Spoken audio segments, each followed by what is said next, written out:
क्या परिस्थितियों में परिवर्तन आप बिहार में देख रहे हैं, क्या पॉसिबिलिटीज देख रहे हैं, और कन्हैया फैक्टर? देखिए, एक बात तो यह है कि अतीत से या हर चुनाव से हर पार्टियां कुछ न कुछ सीखती हैं और कुछ सिखाने का की कोशिश भी करती हैं। तो दिल्ली चुनाव का की सीख तो यही है कि जो बड़ी पार्टी होती है उनको ज़्यादा घमंड में नहीं रहना चाहिए, छोटी पार्टी के प्रभाव को मानना चाहिए, अन्यथा 10-12 सीटें घट जाती तो आप सत्ता से बाहर हो जाते हैं। दिल्ली चुनाव से तो ये है। बिहार में आइए तो कन्हैया कुमार जी की बात कह रहे थे। देखिए, 2019 में कन्हैया कुमार जी ने कांग्रेस से नहीं लड़ा था चुनाव, उन्होंने सीपीआई से चुनाव लड़ा था। ये करेक्शन में कर दूं, चौधरी जी बोल रहे थे। तो जब वो लड़ रहे थे सीपीआई से, सीपीआई का गढ़ रहा है बिहार, लेनिनग्राद माना जाता था, वहां से कन्हैया कुमार लड़ रहे थे और सब जानते थे कि सीपीआई अपने दम पर चुनाव नहीं लड़ सकती। कोई भी उम्मीदवार होता, कन्हैया कुमार क्या कोई भी उम्मीदवार होते तो अपने दम पर चुनाव नहीं लड़ सकते थे। लेकिन आरजेडी में वो क्षमता थी कि अगर वो समर्थन कर देते तो कन्हैया कुमार जीत सकते थे। राजनीतिक रूप से वो संभव नहीं हुआ, उसके बहुत सारे कारण होंगे, लालू यादव नहीं चाहते होंगे, ये भी माना जा सकता है, बहुत सी चीजें होंगी। लेकिन आज एक पार्टी कांग्रेस जिसके पास में 9.5% वोट है, उसको आप नेग्लिजिबल नहीं मान सकते बिहार। और आप चिराग पासवान जिनके पास में 5-6% वोट है बमुश्किल, उनको आप निर्णायक मान रहे हैं, तो ऐसे नहीं चल सकता। चिराग पासवान ने तब एनडीए को नुकसान पहुंचाया, इसलिए आरजेडी जीत के करीब पहुंच गई। तो अब इस चुनाव के बाद आप बोलेंगे कि पीके आ गए मैदान में, इसलिए आरजेडी ने चुनाव जीत के करीब पहुंच गई, या कुछ और ऐसा हो गया इसलिए वैसा हो गया। तो इस तरीके से नहीं, माने बातें हो सकती हैं, लोग करें, लेकिन अभी जो चुनाव है, इस चुनाव में जो बाइपोलर पोजीशन है, उसमें चाहे जितना आरजेडी को पसंद या नापसंद हो, लेकिन ये कन्हैया कुमार के नेतृत्व में जो यात्रा हो रही है, उस यात्रा के समर्थन में बोलने का निर्देश आरजेडी में दिया गया है और सारे एमएलए खड़े होकर बोल रहे हैं, बाइट दे रहे हैं कि भाई कन्हैया कुमार की यात्रा पलायन रोकने की यात्रा है और नौकरी बचाने की यात्रा है, हम सब इसका समर्थन करते हैं। तो आप समझिए कि एक राजनीतिक व्यवस्था बोलिए, गरज बोलिए, महागठबंधन को मजबूत करने के लिए आरजेडी का बड़ा भाई वाली भूमिका बोलिए, लेकिन उनको इस यात्रा का समर्थन करना पड़ रहा है। तो कांग्रेस की मौजूदगी तो आज से ही अपना इंपॉर्टेंस पा चुकी है, ये हम कह रहे हैं जी।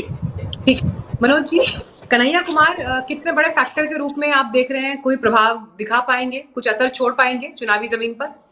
नहीं, मेरे हिसाब से कन्हैया कुमार का इस तरीके से बिहार की राजनीति में कोई ऐसी पकड़ नहीं है जिससे कि जेडीयू और महागठबंधन का कई एनडीए होल्डर में किसी प्रकार का कोई परेशानी दिखे, इस तरह का एक चीज ध्यान आप दीजिएगा।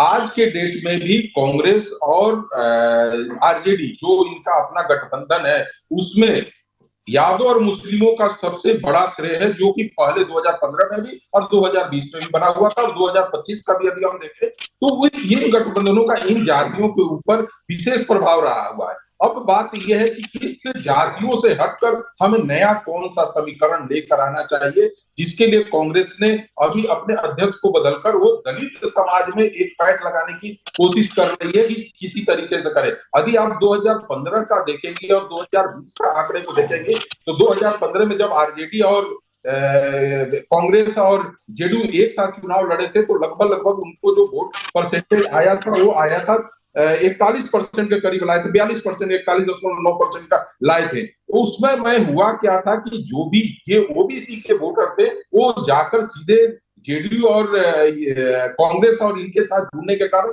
ये वोट परसेंटेज का इजाफा हुआ था और भारतीय जनता पार्टी 150 सीटों पर लड़ने के बाद भी मात्र 53 सीटों पे आकर 54 सीटों पे आकर अपने आप को रोक ली थी, माने रोक क्या ली थी, वहीं तक पहुंची थी। अब स्थिति ऐसी है कि यहाँ पे जेडीयू को आखिर बीजेपी रखती क्यों है, सबसे बड़ा महत्वपूर्ण बात है। देखिए, जेडीयू का सबसे बीजेपी का सबसे जो कमजोर कड़ी है आज की राजनीति में वो कुर्मी और कोयरी वोटर हैं, जो ये सिर्फ बिहार से उसको प्रॉब्लम नहीं कर रहे।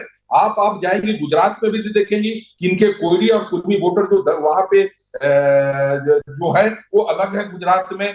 वहीं से आप आइएगा तो उत्तर प्रदेश में इनको उन वोटों के लाने के लिए अनुप्रिया पटेल और ऐसे लोगों को लेकर आना पड़ता है जो ये इन जातियों में अपना वोट बैठाए। उसी तरह से नीतीश कुमार है, उसी तरह से सुदेश महतो है। तो बीजेपी की सबसे कमजोर कड़ी वो है कि ये कुर्मी कोयरी आज के डेट में पूरे भारत में भारतीय जनता पार्टी से अलग है, और भारतीय जनता पार्टी इन जातियों को अपने पास बैठाए रखने के लिए इन लोगों के साथ समझौता करती है, और उन वोटरों का वोट पाकर वो अपने आप को कहीं ना कहीं सत्ता में जुड़ जाती है, सत्ता पा लेती है, और वो जो भी स्थितियां बनती है। तो भारतीय जनता पार्टी को कन्हैया कुमार के यात्रा से उसके जो वोट हैं उसमें बिखराव होते हुए मुझे नहीं दिख रहा है। इसलिए आज के डेट में मुझे लगता है कि ये गठबंधन जो एनडीए फोल्डर का, और इसी में अधिक तरीके से सीटों का बंटवारा हो जाए तो आप देखिएगा कि जिस तरीके से पिछले चुनाव में भी पार्लियामेंट के समय मुकेश सहनी जी उनके साथ आरजेडी के पास,